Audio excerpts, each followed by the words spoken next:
तर कसं आहे मंडळी, मी तुमचा लाडका निखिल. ते माणसाने एवढा सकाळ सकाळ आवरून कुठं चाललं आहे, बॅग बिग घेऊन फुल कपडे बिपडे घालून मस्त मस्त. मी कुठं नव्हतं चाललो मंडळी, आपल्या गावाकडची यात्रा होती म्हणून त्यासाठी जायचं होतं म्हणून रेडी होऊन आम्ही सगळे निघलो होतो. मग काय आम्हाला सगळ्यांना भूक लागली होती म्हणून आम्ही सगळे काका आम्ही पप्पांनी सगळे जेवायला थांबलो. आम्ही बसलो होतो, अशी ऑर्डर दिली होती येत नव्हतं म्हणून. मग काय सगळ्यांनी आपल्याला जे जे खायचं ते मागवलं होतं.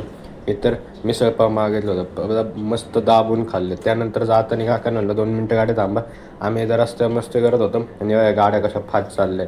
त्यानंतर गावामध्ये आल्यावर बाबांकडे गेलो, बाबा मंदिरापाशी बसले होते. मग त्यांच्याबरोबर थोडं बोललो बिललो आणि त्यानंतर मग यात्रेचा टायमिंग झाला होता.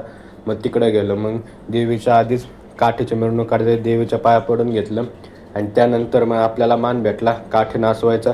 मग आपण काय सोडत नाही, कोणता मान भेटलेला. मग मस्तपैकी काठी नाचून घेतली आणि त्यानंतर मग हे वाजंत्री मस्त वाजवत होते आणि त्यानंतर आमचे सगळे लंके मंडळी फुल नाचत होते. जोमामध्ये मी व्हिडिओ काढत बसलो होतो आणि ते झालं. आणि त्याच्यानंतर आपली परंपरा आहे की काठीची मिरवणूक झाल्यावर आरती ही झाली पाहिजे. त्यानंतर आरती चालू होती आणि आरती चालू झाल्यानंतर आपल्या तिथं महाप्रसादाचा कार्यक्रम असतो गावातल्या सगळ्या लोकांना. त्यासाठी सगळे लोक आले होते म्हणून मी वाढायचं थोडं काम केलं.